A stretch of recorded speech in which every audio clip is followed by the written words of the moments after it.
If you love chilling mysteries, unsolved cases, and a touch of mom-style humor, Moms and Mysteries is the podcast you've been searching for. Hey guys, I'm Mandy. And I'm Melissa. Join us every Tuesday for Moms and Mysteries, your gateway to gripping, well-researched true crime stories. Each week, we deep dive into a variety of mind-boggling cases as we shed light on everything from heists to whodunits. We're your go-to podcast for mysteries with a motherly touch. Subscribe now to Moms and Mysteries wherever you get your podcasts.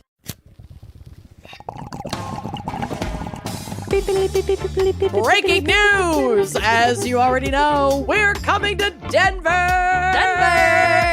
for the True Crime and Paranormal Podcast Festival. And if you haven't already snagged those tickets, act fast and use our promo code COVEN to save 15%. But we have even more big news, party people. Yes, we do. We will be in Denver early for a live show on Wednesday, July 10th. 2024 at the O Theater. Oh! Doors are at 7. The show is at 8. We will have merch. And we will have a VIP Q&A to follow. Oh. And you might recall the last time we did a live show in Denver. Well, I hope you do recall, because I barely do. I recall. You might not recall. I barely recall. The last time we were in Denver, we flew too close to the sun. We activated. Yep. Fully. So that was a trip. Literally. So this one is bound to be just as wild, but maybe slightly less messy because our tolerance is much higher these days. I'm high right now, so get your tickets before they sell out. Head to wineandcrimepodcast.com for that sweet, sweet link and more information. We'll see you on July 10th in Denver, baby. Gossip at the Corpse Cart contains graphic and explicit content that may not be suitable for some listeners. Listener discretion is advised.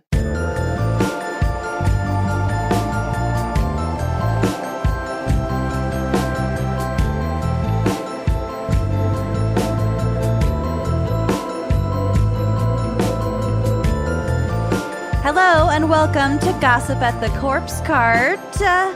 Where us wine and crime gals talk about some shit you've seen in your news feeds, or maybe stuff you haven't, and that's what we're probably here for. DM'd to us.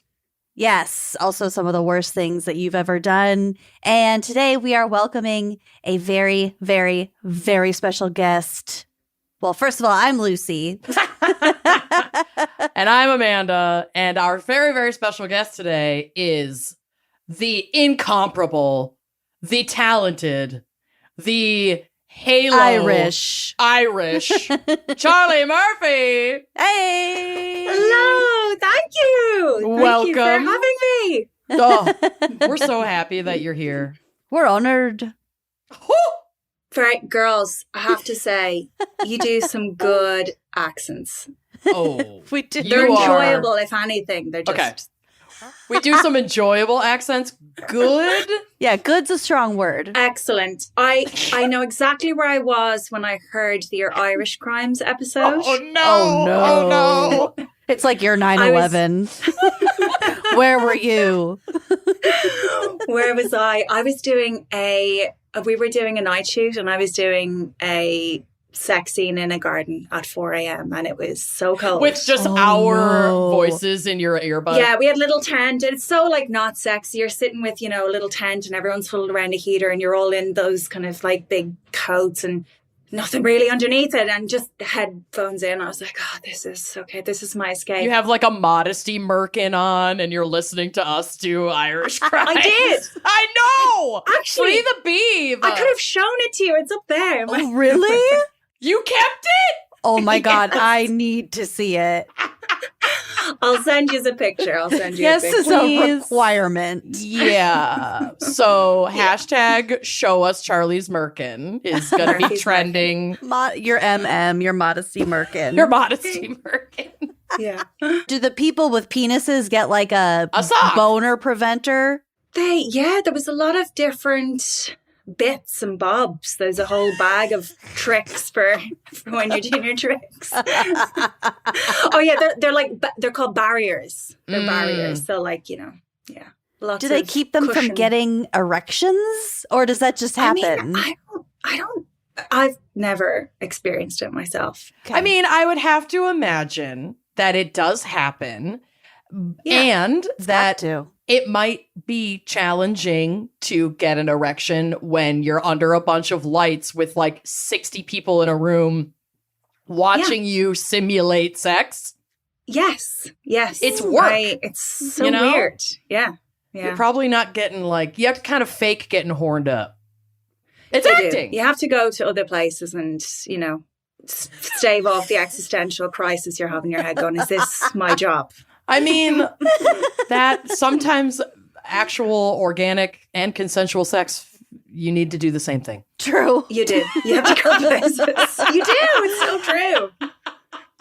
I'm Anyway, reminded of turned away. You're like, oh, thank God. Okay, what else is going on today? That's right. what do I need from the grocery I store? have so much Exactly. laundry Your piled up. meal planning. Yeah, Mhm. that's like me 15 minutes in, where I'm like, oh, Jesus. Okay, 15 minutes. Jesus, Amanda. That's Long. good Too going. long. Yeah. Yeah, well. Good job. Anyway. Anyway. This got in already. This is incredible. Thank you for being here. I was also reminded of the those two people in Love Actually who are like Yeah. like the yeah. body doubles. They're just having Yeah. casual like first date conversation while It's like so cute. thrusting. Fucking It's love the that movie. sweetest. Oh All my right. God. All right. Well, Charlie, we're so excited to have you here. I cannot wait for you to read Coven Confessions in your authentic Irish accent.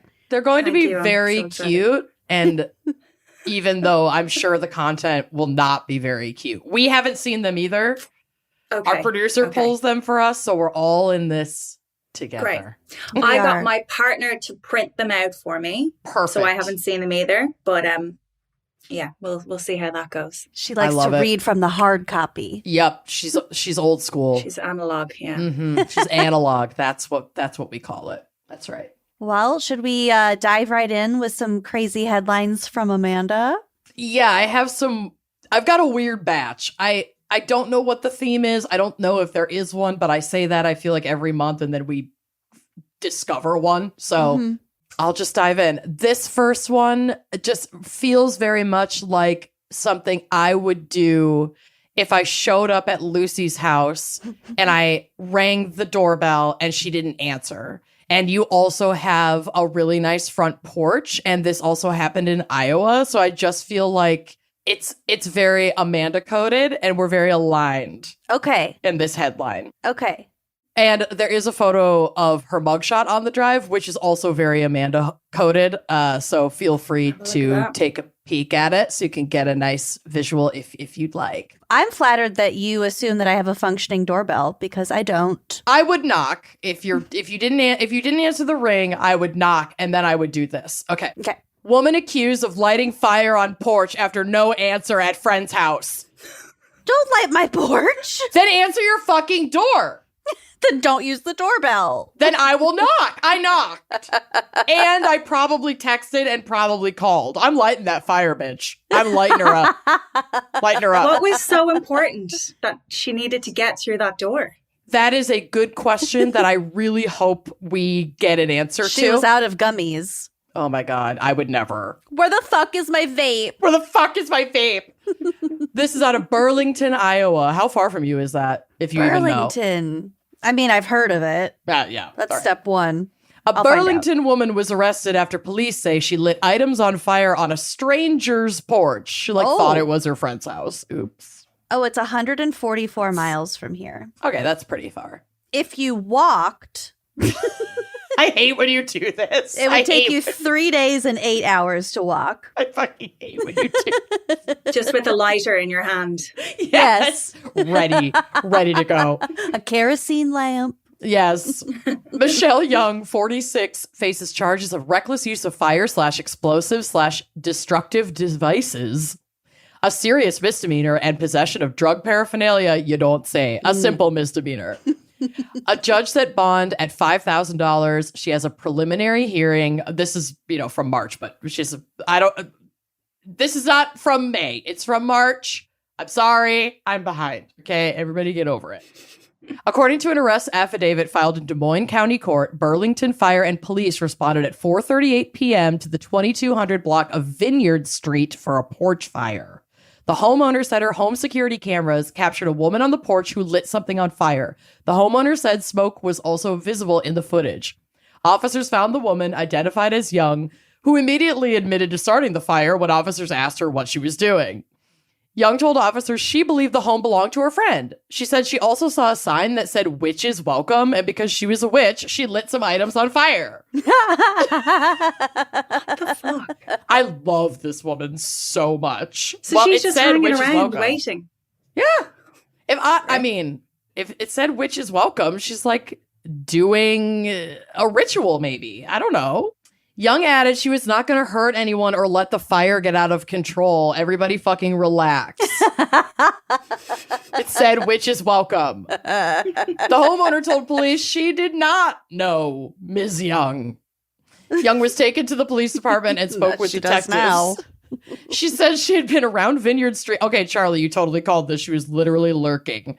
She'd been around Vineyard Street for about 2 hours, walking and picking up miscellaneous items. The items include a car's taillight, tinfoil, bark, and a yellow lawn flag. She was definitely doing a ritual. She's Bark. doing, yeah. She's getting her bits for a cauldron there. She's getting her cauldron bits for sure. Eye of Newt. A car's tail light. Cars. Honestly, this sounds like me when I'm drunk walking around Excelsior. Yeah, totally. A traffic cone. A traffic cone. A pipe, A silverware roll. a silverware roll, a plate in my Spanx, a random pipe that I found in an alleyway that Lucy's mom thought fell from a plane. It didn't. Oh my God. A fucking valet ticket. Oh, yeah, but I didn't take the keys. I just took the ticket. It's fine. Anyway. What was the biggest thing you've robbed? My sister and I once rolled a car tire that we didn't take off of a car. We found it on the side of the road. And then we left it with a bouncer at a bar we went into, and he kept an eye on it. And then it was waiting for us when we left. I also took a shower caddy, like one of those tension rod shower caddies that's really tall. Yeah. And I used it like a what is that? Like a scepter. A staff. Yeah. We do a lot of I do a lot of like dumpster diving, street pickup when I've had a few. I'm not like breaking into people's houses. If you leave it outside, it's fair game. Well, what about that huge magnum of wine from Olive Garden? That was my cousin with my encouragement. Is there wine in that, or is it real? There is. Yeah, at least the one we took from rural Pennsylvania. I wouldn't have thought so. Yeah. Wow. I mean, the wine's not good, but of course. It is there. It's alcohol. It is alcohol. It happened to me. Yeah. So it did happen to me. Yeah. No, you're right. I'm a criminal. Anyway. Great. She said again that she believed the home belonged to her friend and that she knocked 3 times but did not get a response. Light that fire, girl. Young said she sat down on a chair on the porch and smoked a cigarette. She knocked again. When she didn't get an answer, she lit the item she had with her on fire. This is me. She said she also put clothing in the fire. I don't know what happened to her. I think she's amazing. I hope next time she knocks on someone's door, they answer or they accept the ritual that she will then conduct on your porch. Yeah, that's like kind of it sounds like a curse. I mean, free Ms. Young. That's all I'm saying. Which is welcome. Which is welcome.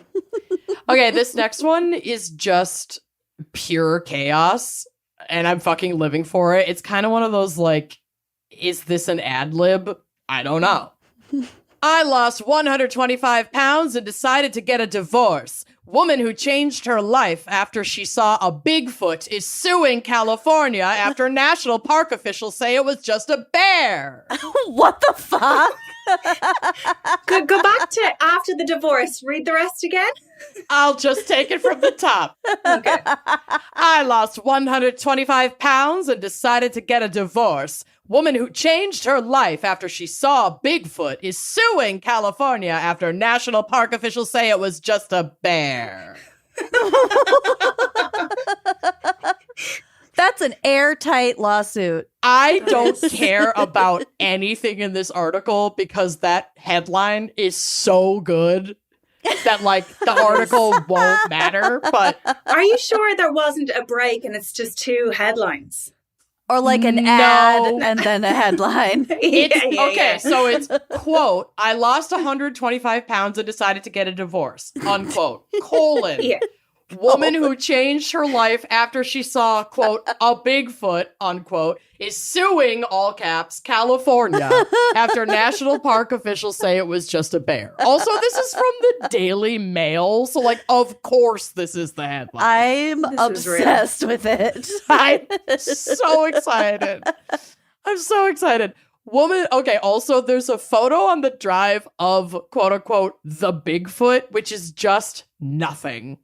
It's just a dark, wooded area. There's nothing in the photo at all. See it. So I don't know. Whatever she took to see that Bigfoot, I would like some because I'm not seeing a goddamn thing in that picture. I can't. So, a woman who swears she saw a videoed Bigfoot is suing the state of California to recognize her sighting after national park officials told her she had seen a bear. Claudia Ackley, 46, sued the California Department of Fish and Wildlife to get it to recognize Bigfoot, the enormous humanoid creature allegedly seen by thousands of eyewitnesses as an actual species. Her first court hearing is set for Monday in San Bernardino. However, a spokesman for the department would not comment on ongoing litigation. This conspiracy runs deep, you guys. Yeah. Last March, Ackley was out for a hike with her two daughters, 14 and 11, near Lake Arrowhead, California. She says they were at a trailhead with their dog when one of her daughters saw something that made her freeze in her tracks. Claudia says she saw an alpha male Sasquatch looking. I'm gonna fucking shit my pants. Looking at her from behind a tree. Apparently, one of her daughters had been taking a video at the time. In the video, Ackley's daughter says, I swear to God, Mom. Ackley is adamant. I swear to God, on my life, we ran into a Sasquatch.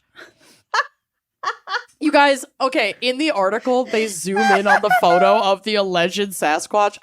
It's nothing. It's nothing. I'm so It's just confused. pixelated nothingness, isn't It's it? absolute tripe. Shadow. It's a shadow. It looks like a tree. Am I crazy? Is there I don't know. Listeners can weigh in. Tell me, please, Lord, tell me if you see the Sasquatch, because I don't fucking see it. I don't. She called the State Department of Fish and Wildlife, which sent out an investigator. She showed the video to the investigator, who said she saw a bear. Ackley rejected that, saying, my daughters have seen bears. They're not scared by bears. Ackley says this isn't the first time she's seen the creature. The first time in Washington state during a Bigfoot trek arranged as a vacation with her then husband in 2014. So I think we're going to get into the meat and potatoes of the That's in divorce. italics. Yeah. Yep. She saw what she thought was a small 5-foot-tall Bigfoot in the trees and locked eyes with it. She even made a plaster mold of an alleged footprint. Oh my God. Quote, they're supposed to be there to protect the public. They're not doing their jobs, she says. If I can save one life, it will be worth it.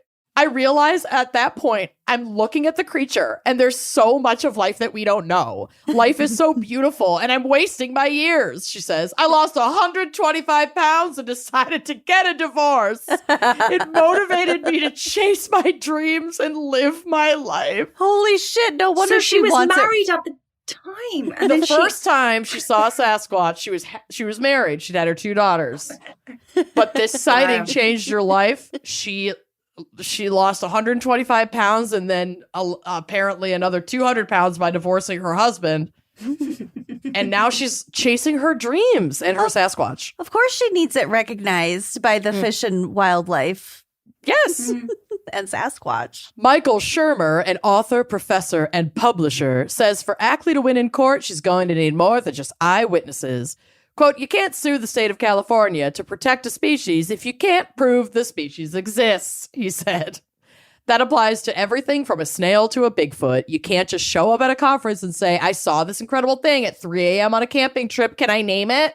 No, you have to have a body. Shermer says the way people talk to people about these things is to respect them, even if you don't necessarily respect their beliefs. Quote, first of all, you have to listen to them. He says, you have to show respect, ask questions, ask them what it would take to change their minds. Do you, Shermer? As for Bigfoot, he says, quote, there's no conspiracy. Biologists would love to find another bipedal primate. It would be the find of the century. However, Ackley is determined to prove it's true. Quote, if you think you intimidate me after being face to face with an 800-pound creature, well, you don't. This lady, I love her. This lady and Marjorie Taylor Greene should run for the PTA. Oh, no. I don't know. I don't know why. But yeah, anyway, that's how the article ends. So it's still ongoing. I mean, I believe her. Do they have Bigfoot in Ireland? Big feet? Big feet. No, they're very small leprechauns and fairies, as you well know. Mm-hmm. This is true. I don't fuck with fairy rings. They're Do you know, creepy. I don't either. Just on I the don't mess with off. I mean, I've played way too much Dungeons and Dragons and gotten caught in way too many evil fairy rings in tabletop role playing to ever fuck with that shit in real life. I'm not doing it. It's not worth them. it. It's not No. worth They're it. so delicate. You don't want to disturb the mushrooms. I also don't want to be trapped by fae creatures in like an in-between netherworld for eternity. Yeah, For you've like got a shit to week, do. that would be cool. Yeah, a respite. Yeah, but eternity's a bit much. Mm-hmm. Okay, so this next one is not a headline, but a listener and fellow Redditor sent it to me, and I just predict a very similar crossroads when one of us dies, Lucy. So I wanted to get this straightened out now so we're all on the same page. Okay? Excellent. And I want your opinion. Oh. Would I be, both of your opinion, would I be the asshole if I play the song that my mom chose for her funeral, knowing it might offend some attendees? My mom recently passed away, and our family, primarily me, are making the arrangements for the upcoming funeral. My mom always had a really excellent sense of humor, and before she passed, she told not only me, but all of the palliative care staff at the hospital that the song that she wanted played at her funeral was Ding Dong, the Witch is Dead from The Wizard of Oz. I managed to at least talk her out of the soundtrack version sung by the Munchkins and got her to agree to a classier jazz version by Ella Fitzgerald. It's classier. I love her so much. How bored was Ella Fitzgerald that she decided one day just to record that particular song? That's deep. That's Ella like Fitzgerald was never bored. That girl was getting her bag. Like, she did so many amazing covers, but yeah, that's a weird one, but I love that it Nice. exists. I want to hear it. I know, right? Now, I agree with my mom that this would be a really funny thing to play at a funeral and would showcase her sense of humor to a T. However, I'm also very aware that not everyone that's going to come to the funeral is going to take the joke in the same spirit. And I think that some of the more religious friends and family members might be extra upset because there's a certain repeated line that implies she's going to hell. Plus, we're explicitly having a non-religious service, and one of said family members has already expressed disappointment with that. So on the one hand, I think it's my mom's funeral and I should respect her wishes above anyone else's opinions. But on the other hand, I realize that funerals are for the living and it's pretty disrespectful to do something that's going to upset those actually in attendance when obviously my mom isn't going to know either way or the other. Would I be the asshole if I still play the song my mom picked? And then she said, if it matters, my alternate choice would be Landslide by Fleetwood Mac, which was her favorite song and that we all listened to in the hospital together after she passed, which is also really lovely. Oh, such a good song. What would you do? I'd do it. Yeah. I'd play it, wouldn't you? I'd play both. Yeah. Play both. But, and then even say within the eulogy, you can say that it's been requested, you know, that you're not like a demented daughter that hates her mother. I think that it would be really cute. I hope she did it, but like, I mean, also, I don't know if they did this, but I made a slideshow for my dad's funeral, and we always loved the song "Spirit in the Sky," so I just put that as the background for it. And some people might think that is a little bit of like a weird funeral selection, but I hope she did it. Yeah. That's great. Yeah. Because that's fucking awesome. I say fuck them if they can't take a joke. I agree. Like, get a fucking sense of humor. You're at a funeral. Like, come on. We're brightening this up. Yeah, for real. For real. All right, I have 2 more here for you. This is just adorable. You know, I love my animal news. And this is a good PSA that, like, if you get too inebriated, don't try to drive, or in this case, fly. Too drunk to fly. Intoxicated vultures rescued in Connecticut fed food for hangover. Oh my God. And they're so cute. There's a picture. 2 vultures rescued in Connecticut were believed to be dying. Turns out they were just drunk. Oh, they are cute. They're so cute. I thought they were chickens. They don't look like huge vultures, but I also don't know the size of that animal carrier that it's in. So it could be a lot bigger. Wow, yeah. Than I'm, picturing. The like, talons to me, are menacing. they're big. If that's like a dog crate, then that's a huge fucking bird. Yeah. I think that is a dog crate. I'm going to be honest. Yikes. Anyway. Wildlife rehabilitators, a place called Hope, in a post on social media said that the 2 vultures, nicknamed the Dynamic Duo, were found unable to balance or stand. They were literally drunk, the facility said, unable to balance, stand, kept passing out in our eyes, actively dying. We ran every test, and in the end, they were just too drunk to fly. Drunk. Poor babies. Where? How? Officials say the vultures became drunk after dumpster diving. The facility said that their staff members and those at the Watertown Animal Control suspected the worst and were confused about what was happening with the 2 birds until the details of their story fell into place, and it was eventually deduced that the vultures were simply intoxicated and not dying. Quote, these 2, the Dynamic Duo, celebrated a day early for the eclipse by dumpster diving and getting themselves into something that was fermented enough to cause severe intoxication, like that squirrel. Yeah. Oh, yeah, the drunk squirrels. Like eating old Fruit, berries or old apples or whatever. Apples. Yeah, that stuff will ferment as it's like going bad. They just got it in that sweet spot. I love it. The 2 birds were given plenty of fluids and tucked in overnight so they could recover from their hangover. That's The so next cute. day, this is how I want to be treated every time I overindulge. Tucked in, and then the next day they were given a big breakfast to regain their health before they could be released back into the wild. Thankfully, they returned home today before our center could be labeled a detox facility, joked the rehabilitation center. Video footage shared by the center showed the 2 vultures hopping and flying off the minute they were released into the open. They were later captured perching together on top of a tree. They trauma bonded. Besties. Cute. Well, they went out together. They went out together, and now they're just homies for life. A place called Hope in their post also advised people to be careful when discarding garbage because cocktail fruit that ends up in a dumpster can end up intoxicating wildlife if the dumpster is not kept closed. Oh. Drunk vultures are not easy patients, they added. Yeah, I bet. That would be terrifying. I can't. A place called Hope is a nonprofit organization entirely run by volunteers on donation that care for injured, orphaned, sick, or non-releasable birds of prey, such as hawks, falcons, harriers, kites, eagles, and owls. So they were the right people to call. They knew exactly what to do. And now those little rascally vultures are recovered and back out to wreak havoc another day. You know, I'm kind of so surprised cute. when I had the possum situation. Remember that? What was your possum situation? So it was the first time that Corey and I got a babysitter for June. And so we were going to go out and have dinner, and we'd That's right. had a couple drinks, and we were out for 25 minutes, and I get a call from my neighbor. Oh, Jesus. Well, before we left the house, I saw a possum in the road. Yes. And it was just kind of hanging out, not really running, or it was in the daytime, and it was just kind of walking slow. And I was like, oh, that possum's probably dying. And Corey was like, well, if it's still there when we get home, I'll get the shovel or whatever. Oh, God. Okay. And so 20 minutes later, I just was not thinking about it intentionally because it was kind of pathetic. And my neighbor calls and was like, there's a possum in my yard. I have to take it to a rehabilitation center. Can Corey come out and help me trap it? And I was like, Corey's We're on a date. drunk right now.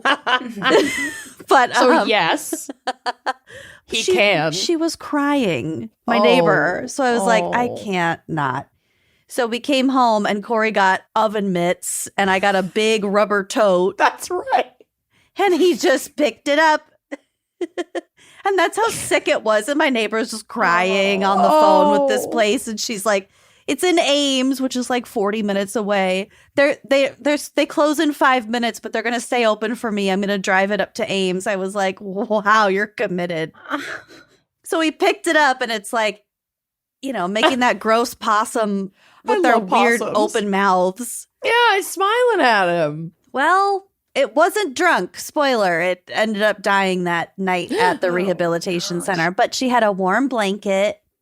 She was good.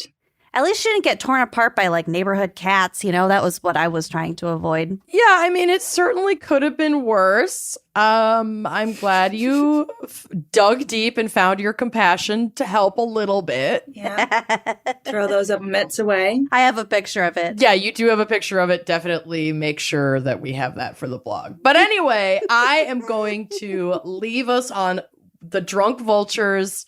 That is my segment of crazy headlines for this month. And I want to thank all of the people who submitted and remind folks that you can go to our website, wineandcrimepodcast.com, and under the Contact Us tab, you can send us these headlines. Just use that drop-down menu to pick funny headlines so we know where it's going. But before we get Charlie all revved up for her coven confessions, we're going to take a quick break to hear a word from our sponsors. Let's do it. Support for today's episode comes from Honeylove. Honeylove has revolutionized the bra game. So you can say goodbye to underwire without sacrificing lift. I'm wearing my Honeylove bra right now. It's so cute. They feature supportive bonding that eliminate the need for uncomfortable wires. They also have a huge range of sizes, and they cater to the diverse needs of all people who have boobs. So if you got small boobs, if you got really big boobs, if you have one big one and one small one. Hi. They're supportive, they're comfortable, their fabric is so soft you're going to forget you're wearing it. And for a limited time only, you can get Honeylove on sale. Get 20% off your entire order with our exclusive link, honeylove.com/wine. Show your support for our show and check them out at honeylove.com/wine. I am obsessed with how comfortable these are. You can say goodbye to that feeling of when you get home from a long day and the first thing you want to do is rip off your bra. These bras are so comfortable, you will literally forget you're wearing them. I have fallen asleep multiple times in a Honeylove bra. That's testament. I know. My favorite is their best-selling crossover bra. It's so comfortable. It is absolutely my go-to, and it's sure to be yours. This bra gives all the support of traditional bras without using any underwires. Goodbye, underwire. Never again. Plus, mesh detailing adds a touch of sexy. This is the one bra you'll actually enjoy wearing and won't want to take off. And for the more relaxed lounge bra, which I also have, I recommend their V bra. It offers the support of a traditional bra without the, again, uncomfortable underwire. It's 2024. We're not doing that anymore.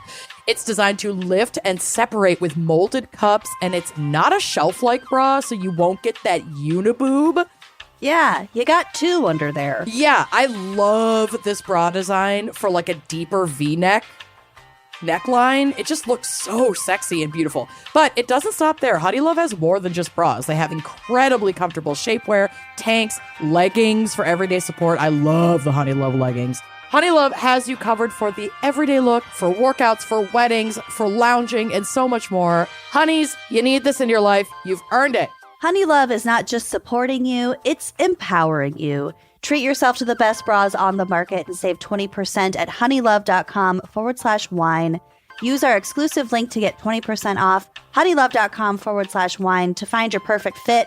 After you purchase, they'll ask you where you heard about them, and please support our show by telling them we sent you. Honeys, you deserve this. Free the pain and discomfort. Keep the support with Honeylove, and treat your bubbies. Treat them. You know I love gross facts and giving Amanda new phobias. Yeah, thanks. So here's another one.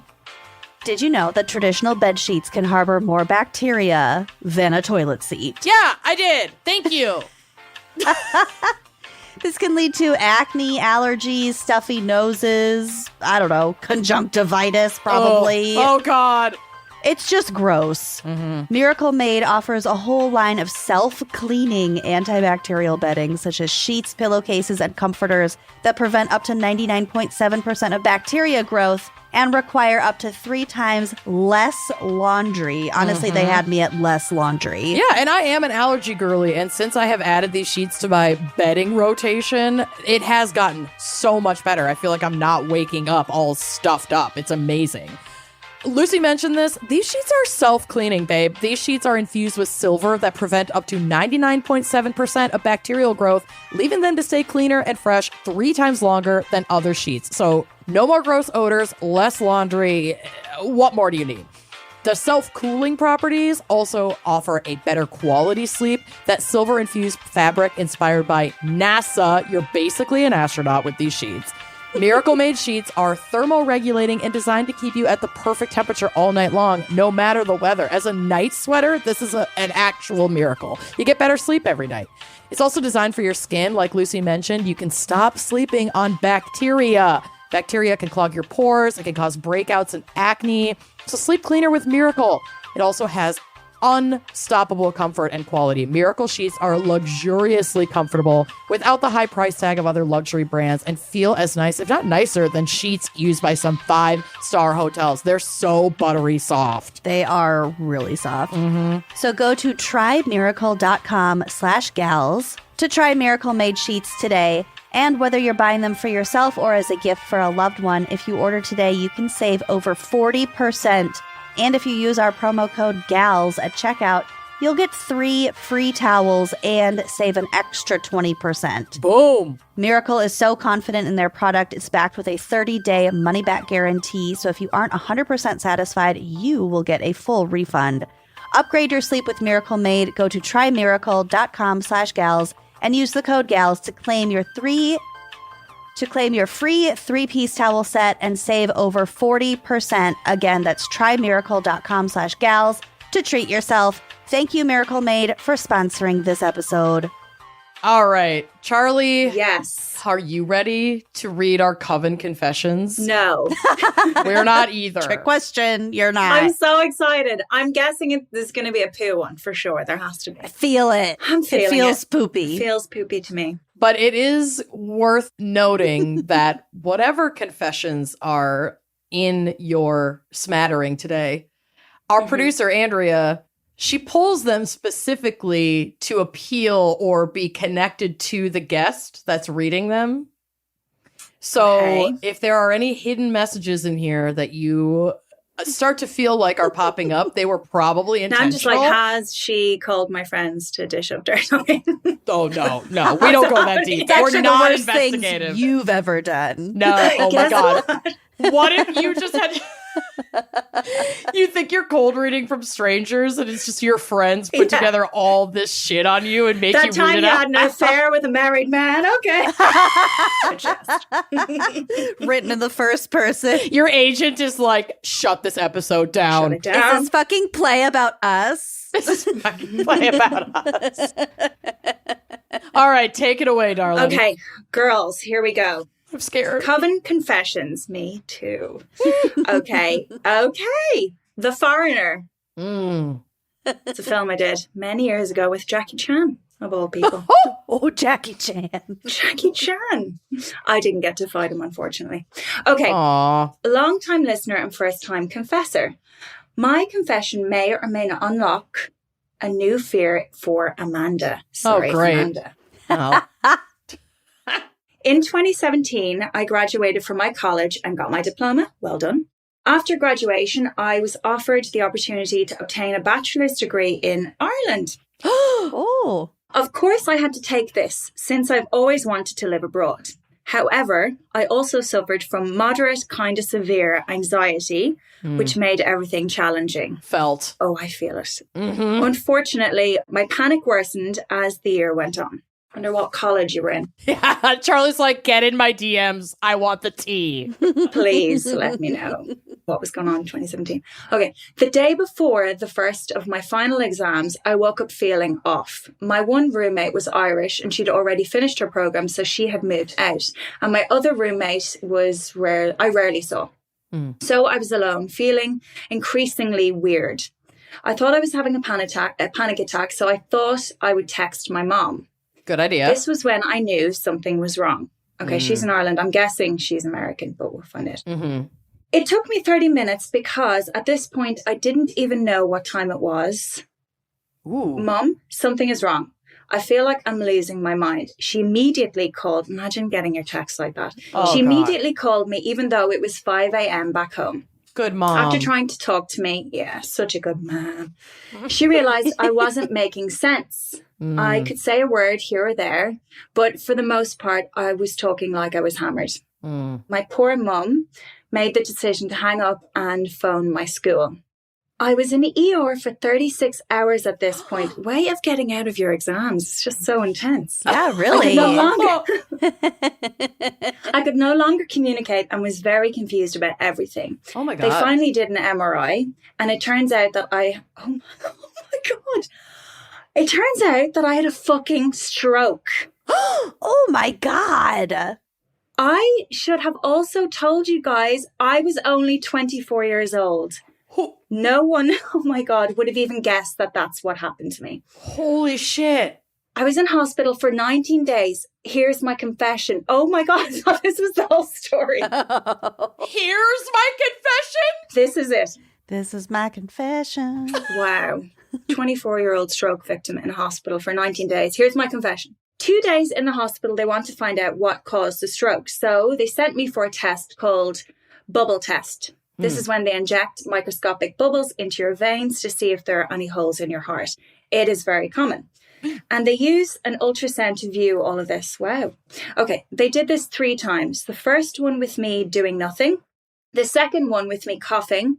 But the third test was me tensing up all of my muscles in my chest and legs. And that's when they detected, she shot herself now. No, she didn't. That's when they detected that I had a hole in my heart.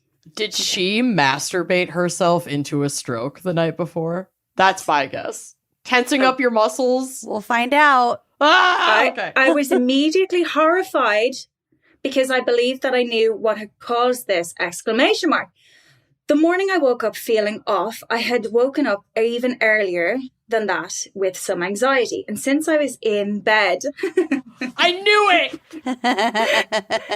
And to brush off my anxiety, I grabbed my vibrator and to get some natural... Oh my God. Oh my God, natural oxytocin for relief. Oh. So, anytime I have an orgasm, I get tensed up, just like that third test. It's not official, but it is just a theory.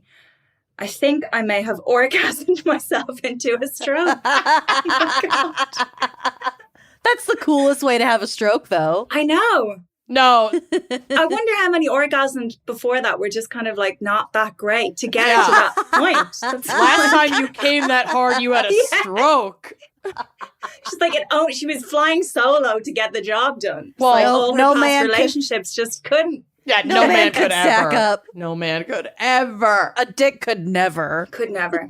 A dick wishes. Oh my God. This is the last time you walked, you broke your foot. It's like the last time you came, you had a stroke. So fucking chill. How is your foot? Oh, it's fine. It's like nothing Crawling ever up and down happened. those stairs. Oh my God. I was. Okay, let's put this girl out of her misery. Wow. Anyway, fast forward to present day. I had a procedure to close the hole up in my heart. Fantastic. And I now orgasm freely without cause of panic. I am now engaged to one of my closest lifelong friends, and unfortunately, I told him about my theory. The poor man now continuously checks me after sex to ensure I'm okay. And I think my story might have caused some trauma for him. Honestly, normalize checking on your partner after sex to make sure they're okay. Aftercare. Yeah. Aftercare. It is. That's good aftercare. Whether your partner is in threat of a stroke or not, check on them. And I bet he's like mildly offended when she's like, yeah, I'm grand. Yeah. No, I'm fine. I barely tensed. Great. You didn't have a stroke? Super.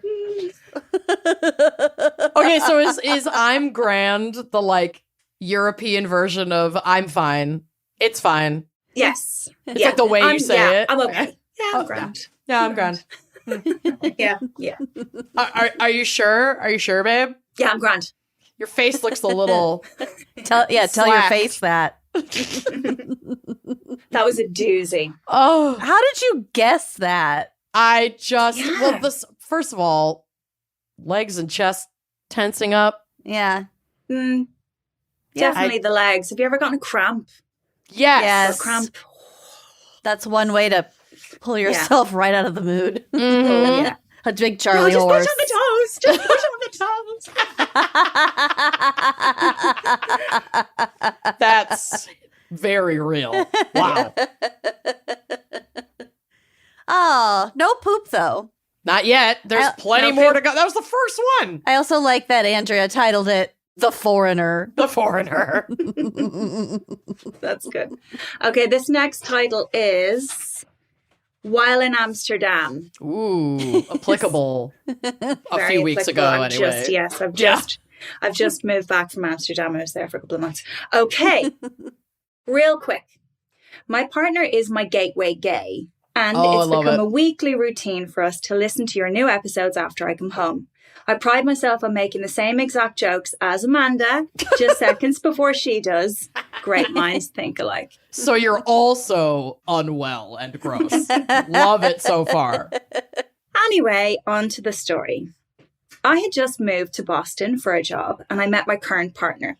This was the first year I had a big boy job in biotech with a nice salary, so I immediately began planning my first international trip. Fun. We decided on Amsterdam, Paris, and London. That is Damn, that's a great That's trip. a great that is triangle. Good. That is good. Okay. I'd always been a straight edge good boy in high school and college, so this was my time to shine and throw caution to the wind.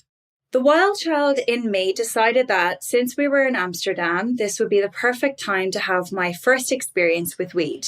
Oh, cute. Amanda. First time, though? But first, yeah, I Pretty mean, intense. rocking the Amsterdam coffee shops for your Yeah. first time is... Yeah. My husband and I went to Amsterdam in 2019, pre-pandemic, and I was much less of a pothead then, but he already kind of was. And we got some edibles and pre-rolls and things from the coffee shop, and it was unlike anything I had ever smoked before in my life. It was so good. It was like some of the best weed I'd ever had, but a little goes a long way on that shit.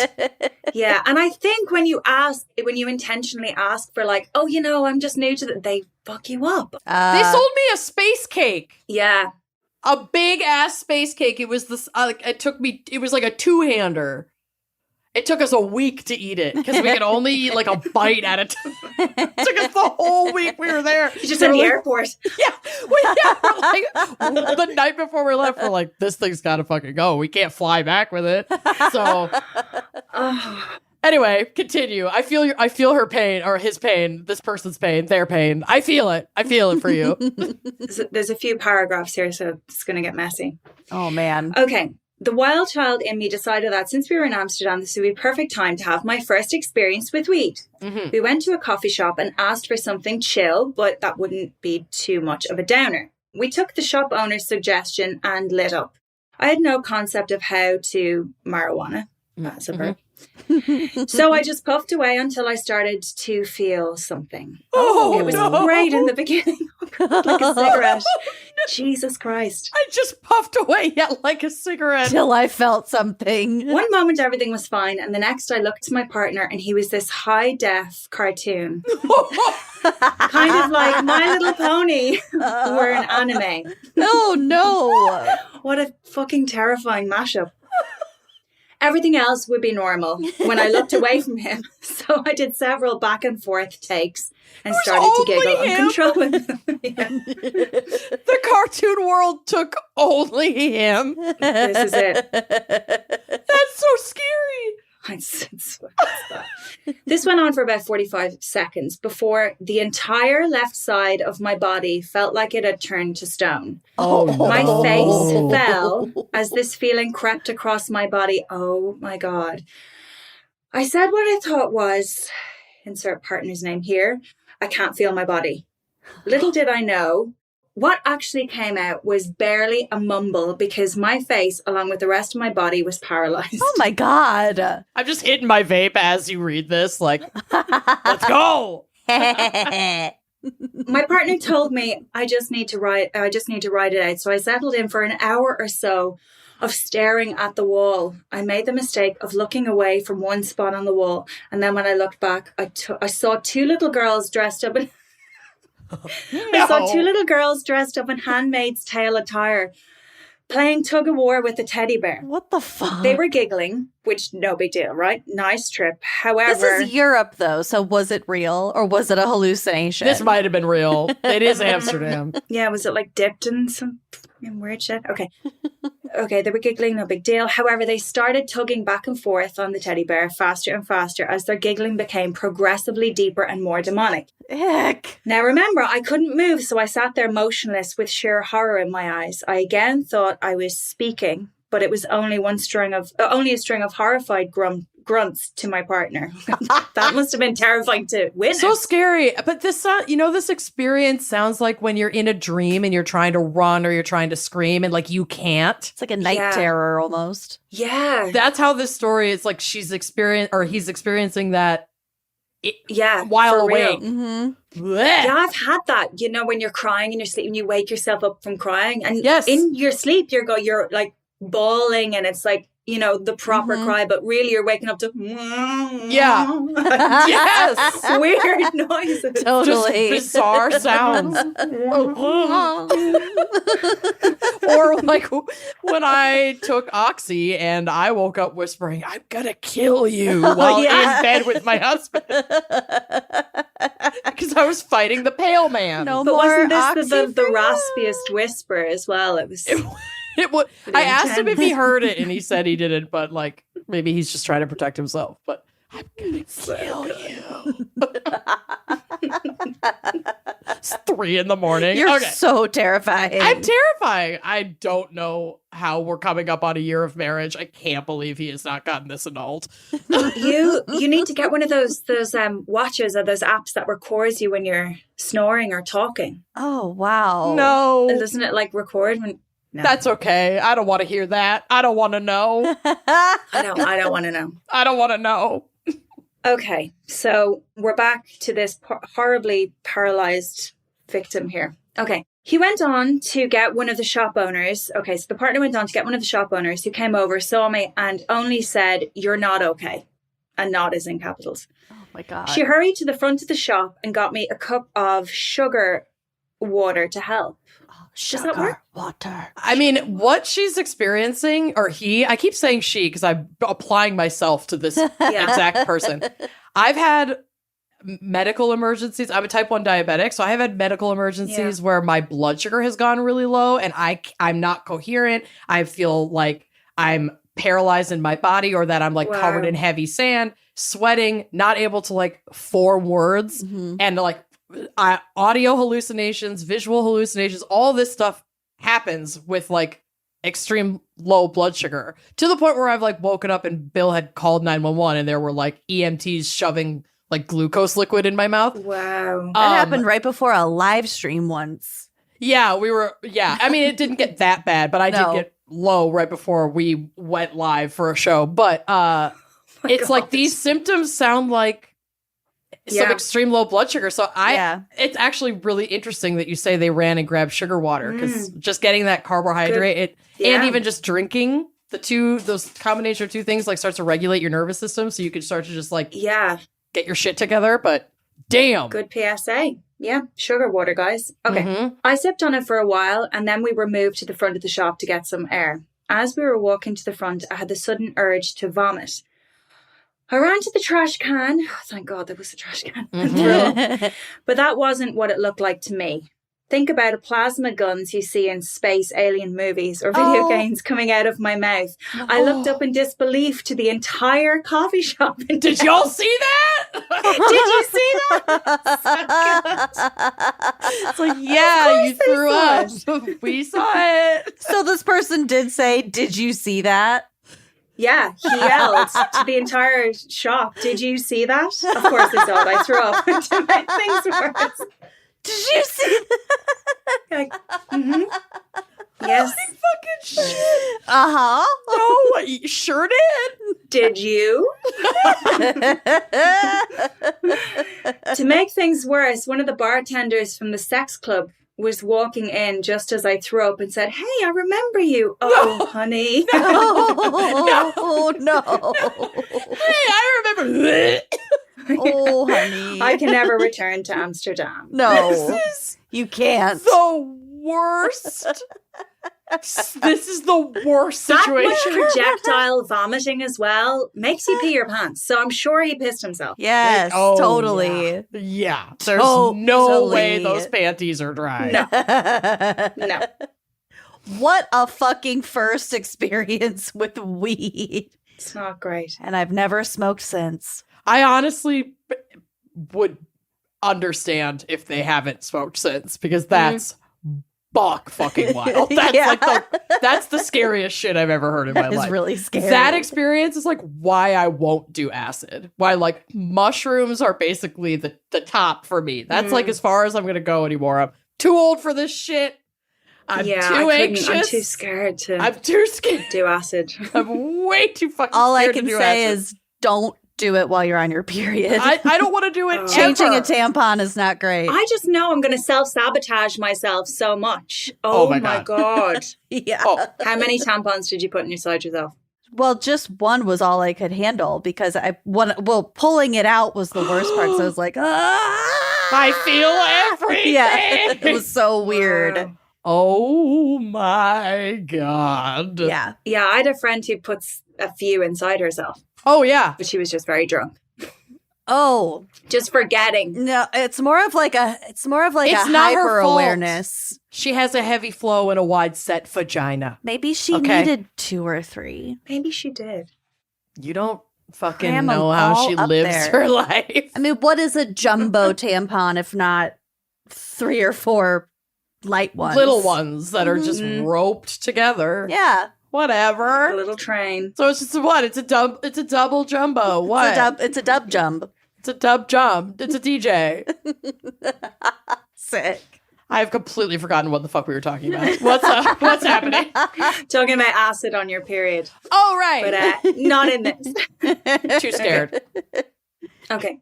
This one's titled Not So Happy Valley. It's another show I did Mm-hmm. years. I finished last year. Happy Valley should have been the masturbation one. Oh, that would have worked too. It's a very happy valley.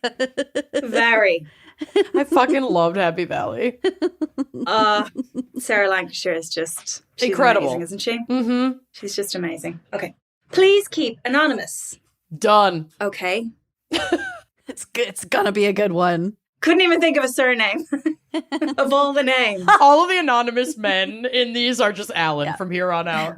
Okay, Alan. Okay, Alan, we'll keep you anonymous. I'm a graduate student tutor at Oxford and would never hear the end of it from my undergrads. Okay, but feel free to read this in as twatty an English accent as your heart desires. I am here Yes. for it. Feel free, Getting Charlie. paid for today. Get twatty. No, I'm guessing he's saying by twatty English accent. I'm guessing he's like, I was working a very tough job as a librarian at London School while I was working out the direction I wanted to go in. It sounds dreamy, but it really wasn't. I'm just going to continue. You're so good at that. Your accent's pretty good, but can I recommend... Do you want to go for it? Please. I just want to recommend a little, like, Cockney, like a little technique, like, oi, Go for it. Boy. oi, I'm going down to the trolley to get some bangers and mash. What? You wouldn't get that. Okay. Do you want to take over this one, actually, Amanda? This is going to be good. No, that hurt my throat so bad. I'm not cut out for You this. know, my fair lady. She's got a hole in her heart. Be careful. I might. Honestly, if I had a stroke on this episode, that'd be such fucking good content. You have my would consent be. to keep going. Just finish this up. We'll just play Ella Fitzgerald's rendition of The Witch is Dead and keep John, going. make me look good. Like you, John, clean up my audio. It'll be fine. Uh-huh. Thanks, John. Okay. Okay. a librarian at London School while I was working out the direction I wanted to go. And it sounds dreamy, but it really wasn't. Needless to say, I got a bit depressed. And so I used to take weekend trips to get that sense of freedom and fresh air. One weekend, I decided to go on a hike along the River Ouse, which held some significance for me. Ooze? The River Ooze? What does it do? It oozes. Does it ooze? How is that spelled?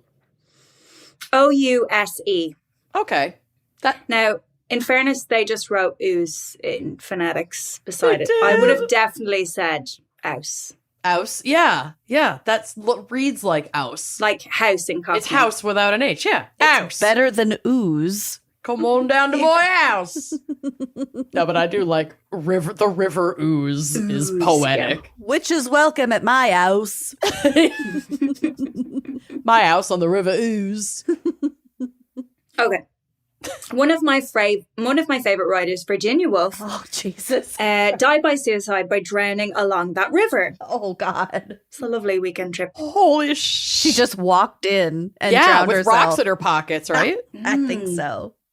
That's I mean, badass. sometimes That death is a is. mercy. Sometimes. You get it, girl. Do what you gotta do. It's a good river, I suppose, for that. Okay. And while this may sound nuts, I thought that my far less depressed, but ultimately still sad and stagnant feeling self might benefit from going on pilgrimage to remind myself life wasn't all that bad and to enjoy the beautiful scenery as well. Oh. I also wanted to show a bit of posthumous respect. Wolf had an awful time with what was clearly bipolar, and there was no lithium for it. So she had to go through a hell of a lot, all the while writing some of the best stuff I've ever read. And that includes a description of writing thinking as pooping. You think you're done, but then more just keeps coming out. I've never heard that. Oh, God. She was obviously saying it to shock, and I love her for it all the more. If I had only known how closely I would come to associate her with my own bowel-based adventures. Oh, my Lord. Here we go. Poop for Charlie. Now you're getting pooped. Here we go. Girls, it's happening. Thank you, Alan. Welcome to GACC, where you get shit on. This is it. My walk starts at a little town station. I found the river and I began to walk along it. The route takes me down the valley, along the towpath, and is set to end at a second little station where trains come every hour or so, and which this is my way back to town. So far, so peachy. I have my lunch with me, along with a bag of low-sugar chocolate treats, which, now I think of it, must have contained some sugar replacement that set the whole thing off. I chomped and stomped happily along, humming whimsical tunes and thinking life was rather wonderful after all. I get nearly to the end of the walk and suddenly, disaster. It's bad. You know that... Something's happening. It's not good. You know the thing where you are absolutely fine and then suddenly something drops and you have about 30 seconds before you need to do an absolutely colossal poo. That happened. Yes, we all know that feeling. My bowels grumbled and a very large brown trout moved downriver, making its presence felt. I knew I couldn't reach the station before it burst forth. Why would you be running towards the station? Run away. So I looked around wildly for a bush or shelter and nothing. The track was open to the valley and there were no trees or gaps where I could hide. I waddled onwards towards the bridge and track to the station. Little tortured toots escaping me every step. Where you like hope it's going to be the fart that just like ends your stomach ache. It stops this whole thing. It's like, oh, I just needed to fart really bad. But like deep down, you know it's not over. Yeah. You know that the worst is yet to come. Yeah, that was a precursor. Uh-huh. That's bad. I was no. praying to all the potty gods to spare me. Then, just as I was walking up towards the station, I saw my chance. There was a road over the bridge where occasional cars passed, and a field of wheat opposite the station. Wheat is not going to help the situation. It's going to make it worse. Okay, it was across from the station building. It was tiny, just a strip of platform in the middle of nowhere. Okay. Oh, no. In the corner of the wheat field was a small clearing where I could hide behind the fringes. Okay. I looked both ways to check no other hikers were coming and that nobody was on the platform, then sprinted into that field and squatted just in time. Oh, thank. Oh. Okay, I can only say that Virginia's analogy was right. What came out of me just kept on coming, and it was hot and horribly squishy. Oh. The resulting pile looked a bit like something a very large, sick animal would produce. I then... A hiker stumbles upon that, like reports it to a wildlife center. Yeah, there's a dying cow somewhere here. There's something out here that's not right. This is finally our proof of Bigfoot. Bigfoot. Oh, God. I then realized, well, of course, I badly needed to wipe, but had no tissues. The horror. Oh. The only solution was to clench my buttocks together hard to stop my any residue escape. No. Pull up my pants. No, don't do any of this. Pull up my pants before anyone walked past and get to the train on time. Wouldn't you just take your knickers off? Yeah. Yes. Sacrifice the knickers. Yes. Or Yeah. sacrifice a sock. Yeah, something. You remove Something. a level 2 essential item. I'd and sacrifice wipe with my it. bra. Yes. Yeah. Anything. Yes. Any Hair extension. Anything. Yes, I have plenty of those. My weave. Flossing. I wouldn't sacrifice my weed. Weave. Oh, okay. Ugh. It was one stop, and I stood all the way as to not dirty my jeans, hoping and praying no one would smell me. Honey, it didn't work. That didn't work. Okay, I then made a beeline for the main station bathroom, wiped, removed my underwear into a carrier bag in my rucksack for washing later, scrubbed my hands about 3 times, and then caught my train home with a sigh of relief in every sense of the word. I only hope that nobody found my stinky stealth sausage. Stealth sausage.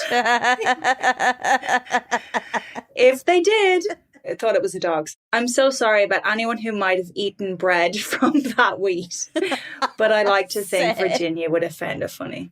I forgot That about is the a wheat. really good one. I thought she was going to shit in the river ooze and just desecrate Virginia's memory. And then notice that some people are We're watching. canoeing by or Right. something. Oh, God. Swimming. God. Yeah. No. Having a picnic on its banks. Yeah. No. The kids are all there with nets looking for tadpoles. I mean, that's probably what my Round instinct trout. would be. If I was walking next to a river, if the weather permitted, I'd be dropping trout and wading in. Because then you can, clean yourself up a little after. Yeah. Your clothes are safe on the shore. They're dry. They're clean. Nice as well. That rolling water, the oozing water against your butt cheeks. What if someone was like, oh, she's trying to pull a Virginia and dives in and pulls you out? No, I'm just shitting. I'm fine. You're mid crap. I'm mentally stable at this moment. I'm fine. I'm just shitting. The last one, girls, All right. called Obsession. Oh, also fitting. Okay. Another all show right. I did. Yeah. Yeah. Okay. Very good. Very good. Okay. This confession is... Oh, Amanda. I feel targeted. This confession is specifically for Amanda. So Oh. God damn it. Okay. it might not be the worst thing I've done, but it's not great, and I need to come clean about it. Oh, confession. I'm scared. I've done more for less. Let's do this. When I was a little nerdy kid, I spent a lot of time at the public library, a lot of libraries. And sometimes I'd really latch on to a topic and it would consume me. Mm-hmm. One of those things, Hyperfixation, baby. yep, was aggressively researching pink dolphins. No. Oh, those fleshy fuckers. The pink river dolphins. Yeah, they're so foul looking. Didn't they what was that? What was it again that you were talking about, the pink dolphins? They were like throwing an eel around, a river Oh, yeah, eel and like around or fucking something? it. Oh, yeah, they were or like they were like really masturbating aroused with it. or something. Yeah, they were masturbating with it. Dolphins are Yeah. whack. Yeah, They're not great. horny fuckers. Okay. They're not right. But it feels good. No, but it feels so good. If only more of them would have strokes. I had a lot of PowerPoints that were just information I found on why. No! I found on Wiki about pink dolphins with accompanying photos from Google Images. I drew dolphins on everything and would colour them pink. I knew so much about them, but somehow missed the terrible stuff, confirmation bias. And I completely forgot about that period of my life until I was just casually listening to the podcast and Amanda started talking about pink dolphins and I had a visceral reaction. It was flashbacks immediately to my long lost obsession. And now that I know the truth, I feel weird about it. So, Yeah. You know what? You should feel weird about it. Yeah. Shame by proxy. Yup. Sex shame by proxy. Kink shame by proxy. Let your shame flow through you, babe. Like the river ooze. Like the river ooze, home of your favorite dolphins. Wow. Oh, that's funny. Well done. That was amazing. Those were Nice. beautiful. That was so much fun. You did an excellent job. Oh, my gosh. I love it. Well, we've got a little bit more in store for us today with Lucy's Corner. But first, let's take a quick break and hear a word from our sponsors. Let's do it. The weather's hot, people. It's hot and muggy outside, and you want to be wearing as few clothes as possible. Negative clothes. Negative. You want to turn your skin inside out. But since that's not possible, and maybe your flesh hasn't seen the light of day since like last September, Yeah. oh, maybe that's just me. Shaving has definitely come back into my shower rotation. And I know you've heard about Athena Club by now, but this is your official sign to finally try it. Athena Club's award-winning TikTok viral razor kit is so worth the hype, and you have got to try it to believe it. It's seriously awesome. First of all, Athena Club's razors glide so effortlessly thanks to 5 precision-engineered blades. There's also a super moisturizing water-activated serum with hyaluronic acid. Plus, it has built-in skin guards that help prevent razor burn and reduce irritation. Honestly, this is the first time in I feel like years that I've been able to use a razor for my underarms without having painful razor burn. Like, Totally. to the point where I just wasn't shaving them because it wasn't worth it. And now I'm like, I'm back, baby. You'll feel the softest that you have ever felt after one swipe. And I would be remiss not to mention the incredible price. Razors are expensive now, y'all, but the Athena Club Razor Kit is an absolute steal at just $10. But don't let the price fool you. This razor feels very expensive. It's like really well made and it feels like sturdy. And It's hefty. It's hefty. It feels like you pick it up and you're like, oh, this is not a disposable razor. Like, this is nice, okay?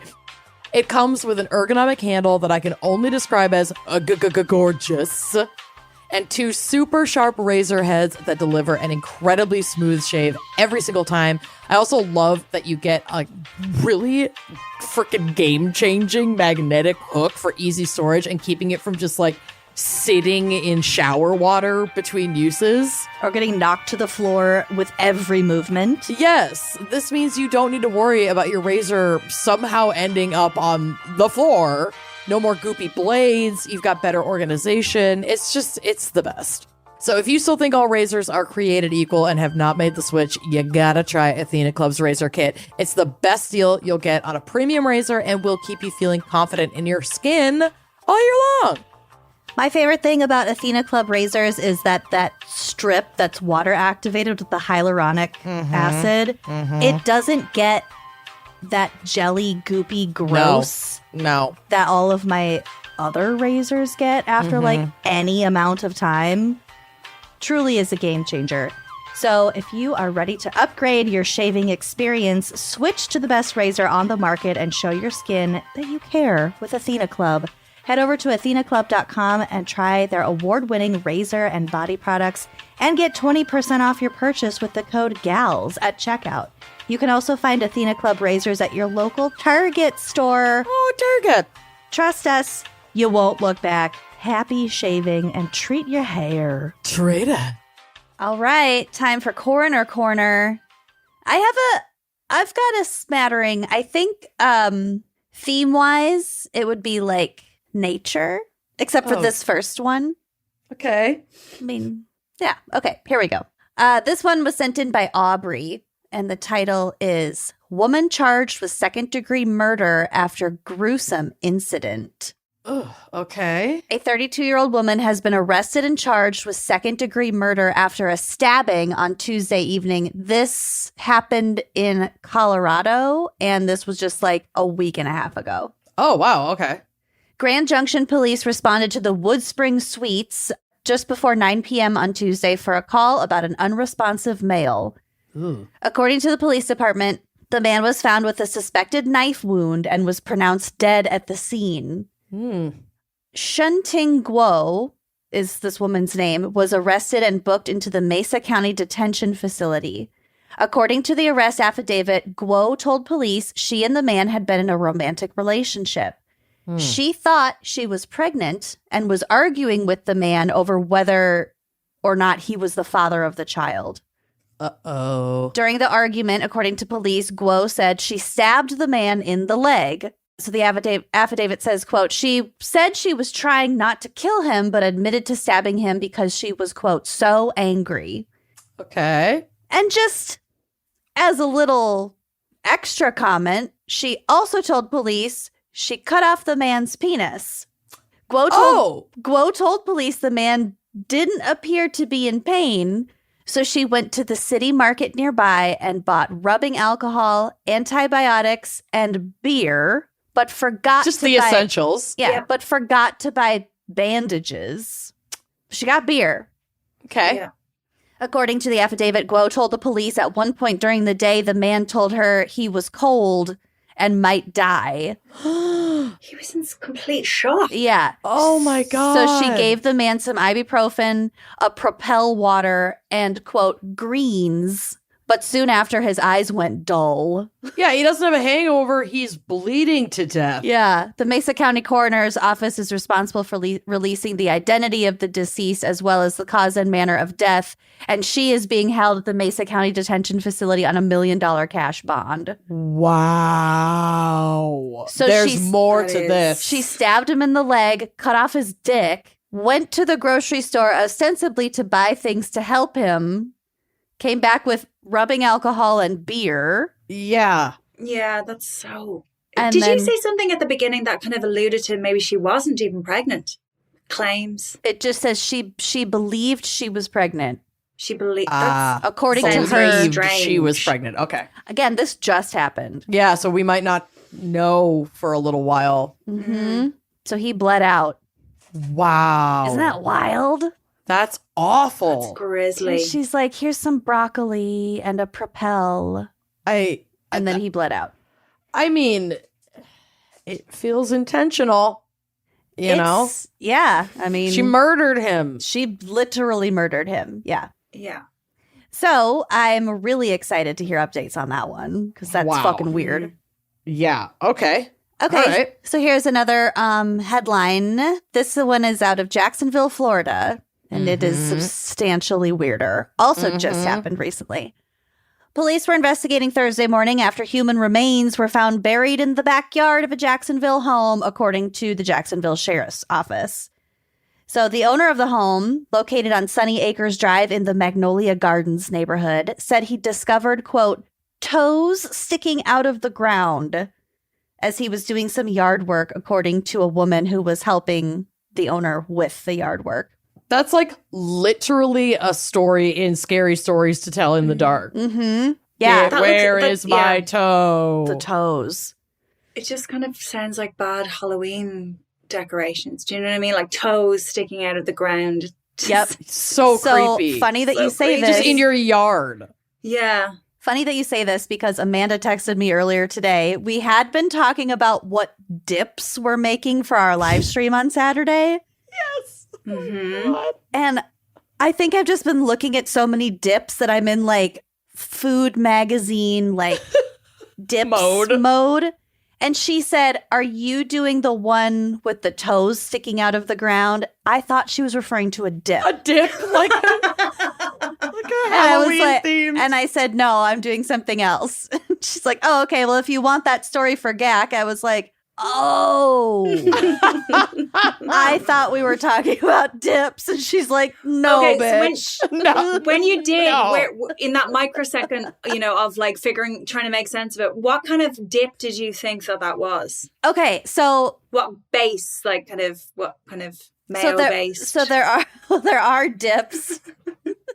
Like a Halloween theme. I've had to like research and put together so many Halloween themed snack content that there are definitely dips with those thicker pretzel sticks that you put sliced almonds on for the nails, and then those are sticking out of your dip. Great. And the dip is like a cheese-based, so it's like a little bit thicker to hold the pretzels. Yeah. It's like a cheese-based dip, and then you could put a little tombstone, like a decorative tombstone at the top of it, and looks like... Or like a brown hummus, so it looks like dirt. Mm-hmm. So good. You might have to do something for Saturday then. We might. Although no one will understand what it is. No, because this isn't coming out for like a month as we record this, but forget it. I love it. Well, for a Halloween live stream, I'll make the toes sticking out of the dirt. Definitely, dip. yes. Love that. My Jacksonville dip. Mm-hmm. Okay, so the woman who didn't want to be identified told the news station, quote, "We were working inside the house and then the owner came to us and said, 'Hey, there is something here. We have to call 911. I said, "Okay." I was shook. Yeah. So I didn't see any photos, but I think there are photos out there of what appeared to be a human foot sticking out of the ground. So the woman said of the toes, quote, "They were all black and stuff, but I guess that was from decomposing. I just hope everything gets solved. My reaction to this is just craziness. I would never expect this, especially at a house that I am working at." Any house. Yeah. So they were doing renovations at it was a rental property. No. Oh, Jesus. So, quote, "Me and my son, we both was here and we were just looking around trying to see what else we need to do to the house. We put new windows and new kitchen and bathroom, just trying to make it right for the next homeowner." Oh. This is the homeowner speaking. "I want to offer my condolences to the young person or to the person they found at my property. No family should have to go through that at all. That's the first thing I want to say. No family should have to go through that. I don't know who it is. I don't know what the situation is." Aww. So authorities are investigating. Basically, this person has another neighbor had lived in the neighborhood for 7 years, and she's shocked by the news. Quote, "This is a quiet neighborhood, so this is something that rarely happens. I still feel safe here, and we all know each other, and we're like family." Yeah, but you're usually murdered by people that you know and are like family. So wake up, sheeple. So now it's up to the medical examiner's office to determine who the person was and exactly how they died. Quote, "The body tells you everything about the case, and in this particular case, when it's a buried body, there's usually some extensive level of decomposition." Mm-hmm. Lucy, you would know this, wouldn't you? Like, what point, or does it just depend on the soil? But what point do you just have like blackened? That sounds like bog kind of. Yeah, well, any kind of decomposition depends so heavily on the environment that it's in. So if you're buried, it depends on like the type of soil, how much oxygen is in there, how much like water is in there. Yeah, it's Florida, so it could be pretty wet. Yeah. Soil, which could have sped up some of the decomp. Mm-hmm. But I guess your body gets Interesting. black. I mean, it's not just skeleton. Mm-hmm. Yeah. This couldn't have been that old. Toes, Jacksonville. Sorry, But I I'm know looking there's for like, if there's like bogland, like in Ireland, there's like, there's like, you could be centuries old, but it's like you're preserved and weird. Yeah. It just depends on, Mhm. but they're black, like they're just like blackened. The skin, yeah. Yeah. Ugh. Okay, I found a picture. Oh, Did you? Ooh. It's not the greatest picture. You can't really tell. It's just like a It's pile okay. of dirt. Mm-hmm. You really can't tell. It's sort of like the lady who saw the Sasquatch. It's just not much of the photo. It's a pixel. Yeah. It looks like it's been shaded. It looks like it's just in like loose black dirt. Mm-hmm. So this guy is saying it's a very meticulous process. It may take days before they actually get to the point where they render a decision that gives the investigators like who this is. Investigators want that quicker because once again, when you start that murder investigation to figure out who somebody is, that's the first piece of the puzzle. Mm-hmm. Who are you and who wanted to kill you? Yeah. The neighbors are upset. They just want to know what's going on. And this just happened recently too. So another one to stay updated on. That's creepy. Wow. Toes. So creepy. Toes are the first thing you see. Ooh. It's like that. There are those creepiest. mushrooms that are called dead man's toe or whatever, Yeah. because they're like like silvery purple almost, And they look like they have nails. They look like they have nails. They look like toes growing out of like rotting tree stumps and like earth and they're so creepy. Yeah. Oh my God, they look. That's Aren't so they wild? creepy. Literally, the first picture that's come up is like under a piece of bark. So Yep. it looks like something's landed on someone's foot. That's so Mushrooms, gross. fungi is the fucking coolest. Yeah. It's the weirdest, most alien It's creep so show alien. shit. People think on our it's literally planet. alien. I believe that. I believe Yeah, that. I think so. That's incredible. Yeah. Anyway, Well- dead man's toe. Dead man's toe.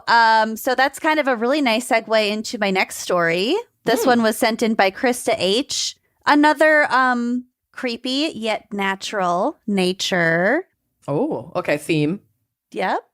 Great. Love So it. the title of this one is Family Members Infected with Brain Worms After Eating Undercooked Bear Meat. What? Two things that are really hot on TikTok right now, just coming into one headline. Bears, brain worms. We've got RFK. Would you What? rather run into RFK or a bear in the woods? Definitely Either way, not you're RFK. getting brain worms. I'm getting brainworms.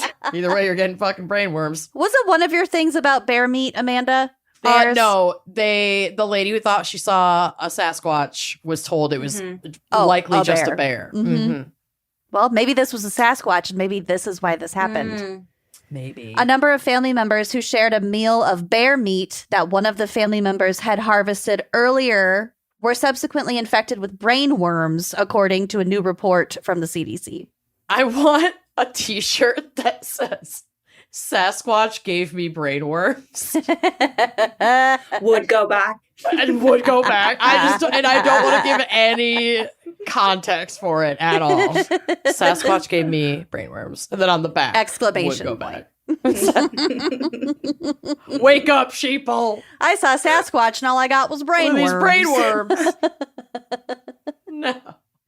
Okay, so this happened in July of 2022. The Minnesota Department of Health was flagged that a 29-year-old man had been hospitalized multiple times over a 2.5-week period with symptoms including fever, severe muscle soreness, swelling around the eyes, Ugh. and various other maladies. Stop eating bear meat, bro. I mean, if At you least kill cook it properly. kill a bear, the problem was that it was undercooked. We'll get to it. There you go. Okay. Following his second hospitalization, the man told doctors he had days earlier attended a family gathering in South Dakota. That's Well, where there's our your first family mistake. gatherings are. that one of the meals they shared included kebabs made from black bear meat that had been harvested by one of the family members in northern Saskatchewan. Honestly, I'd try it if I trusted the cook. Like if your dad made it, I'd try it because I wouldn't be. My concern would be, am I going to like the taste and texture of this? Not, am I gonna get brain worms because it's undercooked? Like your dad knows how to cook the game that he kills. Honestly, this could easily be about my family because we live in Minnesota. My dad goes bear hunting in Canada. We have family reunions in South Dakota. And I've probably had bear meat on a kebab. This. That's How your are you- coven confession. Yeah, this is it. It's happened. I can't say I've never had bear meat. How swollen are your eyes? Oh, shit. Get close to the camera. They're still sunken properly. They're way back where they normally are. They're way back there. If your eyes start popping, Just keep an eye. She does Bulging. get crazy eye. I love when you do that. When you whip your head and just give the crazy eye. It's so intense. And, like, the drunker you get, the harder you whip. Oh, yeah. It's I whip so hard. good. She whips so hard. Okay, so this bear meat had been in a freezer for a month and a half before being thawed out for the meal. So it had been frozen. Yeah. But the CDC reported that because the meat itself was darker in color, it was initially inadvertently served rare, very undercooked, because the meat is dark. That's, you got to use your meat thermometer. Yeah, You can't eyeball that. You cannot eyeball curious. You can't eyeball chicken, for God's sake. Like, I get so nervous cooking meat, like from a raw state. I always use my thermometer. Yeah.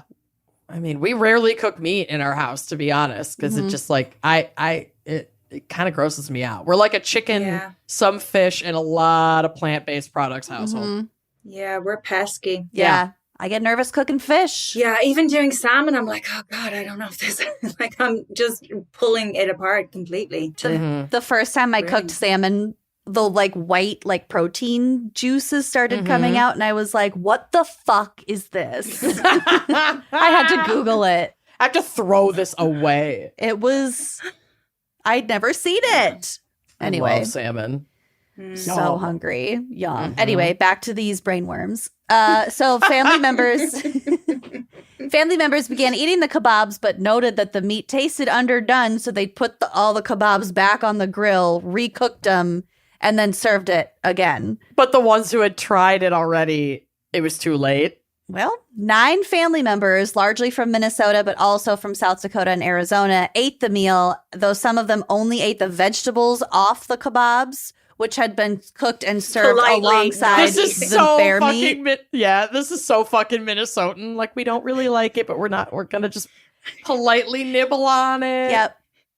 They all got fucking worms. Wow. We're not gonna say a word. Yeah, your politeness gave you worms, you fucking idiots. Your politeness, I'm surprised Well. anyone spoke up that it might have been underdone. That's I honestly, that's ballsy. now I want another shirt that says politeness gave me brainworms. But just the Minnesota state of outline. I want to start a whole line of XYZ gave me brainworms shirts. Let's do Bonfire, this. baby. Get at me, Bonfire. Let's collab. And by let's collab, I mean I need to go upload a design. Yeah. do it, guys. And by let's collab, I mean you need gotta nothing go from make me. it. Yeah. Okay. Doctors ultimately diagnosed the 29-year-old man with trichinellosis. Trichinellosis. Okay. I got there. A roundworm, which is rare in humans and usually acquired through the consumption of wild game. Once in a human host, the larva can then move through the body to muscle tissue and organs, including the brain. Oh, great. So it got in through their stomach and they just wiggled their way up to the brain. Wow. Like salmon. Like salmon. Stream. Round trout. What are the feelings? I Yeah, what wonder? are the what are the symptoms? sensations? Like the I mean, it's just the larva and they're very, very small. There's a picture of the larva on the drive. And Nah, it's I'm like not gonna under look a at that. microscope. I'm not looking at that. Thanks, though. Thank you for I providing just want to that. think of actual worms wriggling around. Yeah, I don't know. Yeah. 5 other family members were diagnosed with these freeze-resistant worms. So that was key. Remember, it was frozen for a month and a half. So they survived in the meat, including a 12-year-old girl and 2 other family members who had only eaten the vegetables. That shit was cross-contaminated. They didn't even eat the bear meat. Oh. In all, 3 family members were hospitalized and were treated with albendazole, which the Mayo Clinic says keeps the worms from absorbing sugar so that the worm loses energy and dies. Guys, it also keeps you from getting COVID. It super works. What, really? No, Wait. it's deworm. It's a version of dewormer. Oh, okay. That's the joke. Brilliant. The best jokes are the ones you have to explain. Yeah, my So, favorite kinds. More airtime. It's good. I really nailed that. I nailed it. The CDC advised that the only sure way to kill trichinella parasites is to adequately cook the meat it resides in to an internal temperature of at least 165 degrees Fahrenheit. Yeah. And reiterated their warning that it can cross-contaminate to other foods like the fucking vegetables. Uh-huh. The CDC says estimates of how prevalent trichinella parasites are among wild animals range widely, but it's thought that up to 1/4 of black bears in Canada and Alaska might be infected. That's a lot. Mm-hmm. I'm surprised you haven't heard more about it then. Yeah. I guess most people cook their bear meat to temp. Mm-hmm. Brainworms made national news earlier this year after presidential hopeful Robert F. Kennedy Jr. disclosed that a parasitic worm he had contracted years ago, quote, ate a portion of his brain, causing potential cognitive issues. Yeah. So, Charlie. How much of this news is getting over there to you? Yeah, I heard about that. Okay, I'm glad. It's so That embarrassing is- here. I'm so embarrassed. I'm Oh, so guys. embarrassed. I'm living in the UK. It's a shitstorm here. I know. You mean you're not going to is it the Tory party? You're not like a big Yeah. Tory party fan? Oh, Jesus, no. And post-Brexit and leaving the EU. And Something It is a unique about fucking Charlie mess. is that she was super supportive of Brexit. She loves Brexit. That was a joke. Who's that fucking goon with the bad hair? The Trump. Boris Johnson. Yes. Boris, Yeah. But it's the same with Trump. It's that's Yeah. like Same. the comic gets through. Everyone's like, oh, he was like Yeah. a clown, and then Yeah. just became so powerful and just insane. But yeah, And Is now he still we're all around? the clowns. he's around. He's around. That's Those too bad. kinds of people never fully disappear. No matter how much money they have, no matter how much power, they want to be Mm-hmm. a topic, don't they? Yep. Okay, last thing. Symptoms of brainworm infection, I think you inquired about, include nausea, vomiting, headaches, and seizures. Okay. However, some people who contract the worms may also see no symptoms at all. Great. And usually these parasites get, quote, walled off by your immune system and they get calcified. So usually your body just sort of takes care of it, but Yuck. apparently not always. So how do they leave your body? Will they leave your body, or do they stay in your Probably body? just shit them out. Yeah. Just poop them out. Probably. Little calcium worm bits. But again, the larva anyway is microscopic. Yeah, you wouldn't even see it. I don't know how big the worms are. I don't know. Let's not worry How about big was that. Kennedy's worm? Big enough to eat part of his brain. Also, how big was Kennedy's worm is another t-shirt that I can It's a sentence that should not go into any script. How big was Kennedy's worm? It's a good conversation starter for an awkward person. That's the best fucking thing I've ever heard in my life. New bonfire shirt. So genuine, too. Like, you were How big genuinely was curious. Kennedy's worm? How big was Kennedy's worm? Compare and contrast. I can tell you. Oh! Okay, so in most cases, someone eats food contaminated with the eggs. The eggs hatch and, quote, sort of migrate through the body, ending up in the muscles or in the brain. The immune system then attacks the parasites and forms cysts around them that range in size from a couple millimeters to a couple centimeters. So Big they're enough not- to see with the naked eye, so that's too big. Yeah. Yeah. Hate it. Oh, they can grow up to 6.2 centimeters long, which is two and a half inches. Oh my God.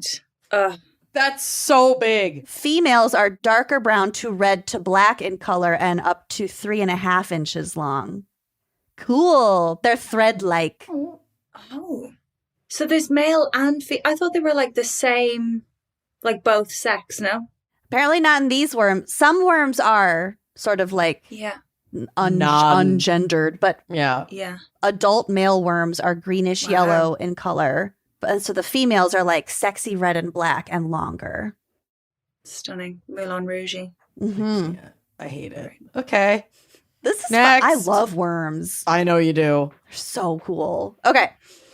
Last but not least, do you remember when we talked about Walnut, the crane, Yes. who like partnered with her zookeeper? Yes. Walnut. No. Was that a funny headline? I feel like I covered that. I think so. Yeah.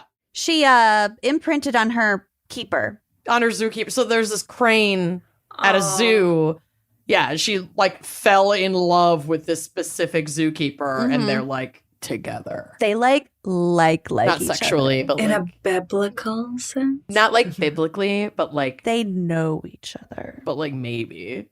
Well, kind of. But anyway, because this is my obituary area, No, did she die? Which one died? white-naped crane dies at the Smithsonian National Zoo and Conservation Biology Institute. This was sent in from Walnut. Sarah. Thank you, Sarah. I teared up when I was reading this. Oh no. Staff at the Smithsonian National Zoo and Conservation Biology Institute's campus in Front Royal, Virginia, are mourning the loss of Walnut, a white-naped crane who became an internet sensation for choosing one of her keepers as her mate. Oh. At 42 years old, Walnut was Oh my considered God. geriatric for her species. Walnut. Good for you, honey. Wow. She far surpassed the median life expectancy for white-naped cranes in human care, which is 15 years. She got to Wow. be 42. That's incredible. Yeah. 15 insane. years is the average life expectancy? Is the median, so it's the middle. And obviously in the wild where like they're not protected would also Well, no, the it's for specifically for cranes in human care, the median is 15 years. Oh, okay. But still, I mean, damn. Still, she old. 42. My God. On the morning of January 2nd, this was of 2024, keepers noticed Walnut did not eat or drink. To improve her behavior, the veterinarians administered fluids and antibiotics while they evaluated her blood work. Keepers presented Walnut with her diet and favored food items such as frozen thawed mice, peanuts, and mealworms to improve her appetite and encourage her to eat. Again with the worms. Love worms. Worm theme. Unfortunately, she continued to decline and was transported to the hospital where she died naturally with the animal care team by her side. Oh my Surrounded God. by her loved ones. I know. What a way to go after a long and beautiful life. A necropsy revealed renal failure as her cause of death. Oh. White-naped cranes are considered vulnerable by the International Union for Conservation of Nature.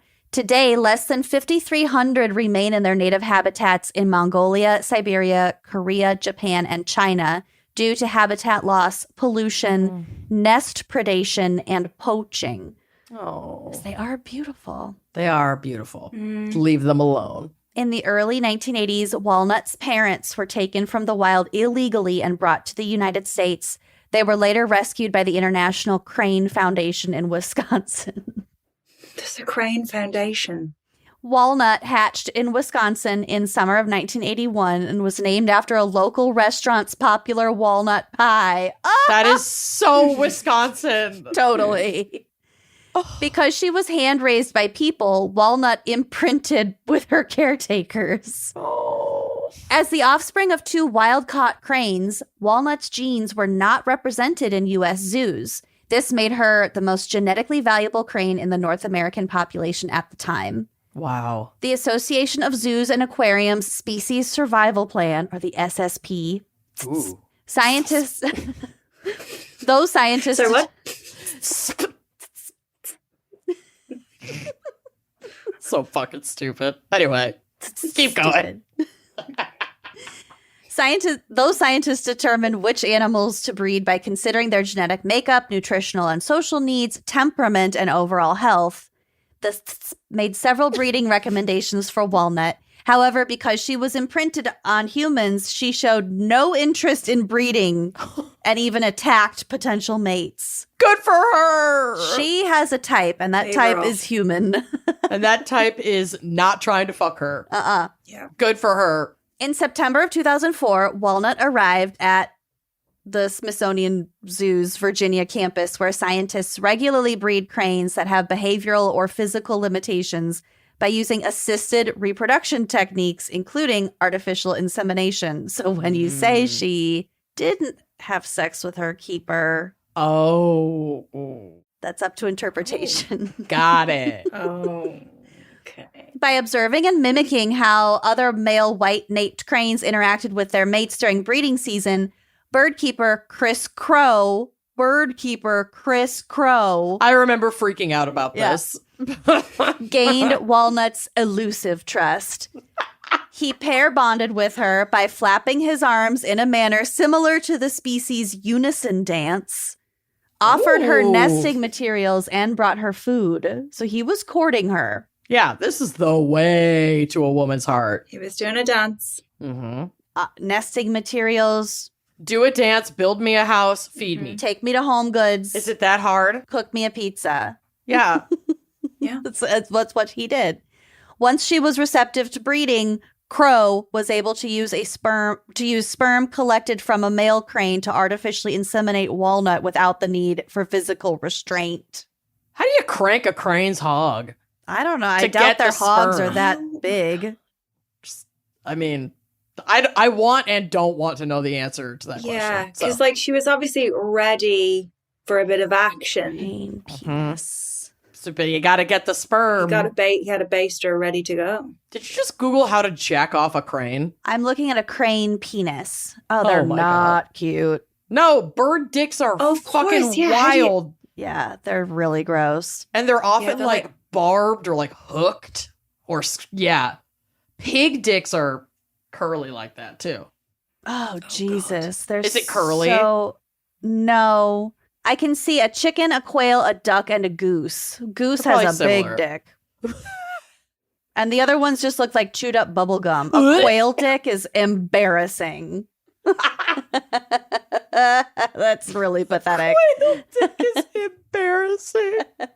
It's like this big and it looks like a little chewed Just bubble blob? gum. Yeah, it's a Ugh, little blob. okay. Looks like an oyster. Great. It looks more like the receptacle than the. Anyway, where was I? Okay. Where was I? From 2005 to 2020, she successfully contributed to 8 offspring to her species survival. To give Walnut's She was chicks, a mama. Yeah, she had 8 kids. Oh, Wow. Walnut. To give Walnut's chicks the best chance of survival, keepers gave her fertile eggs to other white-naped crane pairs who raised the chicks as their own because they knew that Walnut was kind of a bitch. So she And- was like a surrogate mom. She didn't have to deal with those kids. Yep. It's a calling. I love Walnut. Mm-hmm. It's calling. Of the 8 white-naped cranes that currently live at the Smithsonian Zoo, 2 of them are related to Walnut.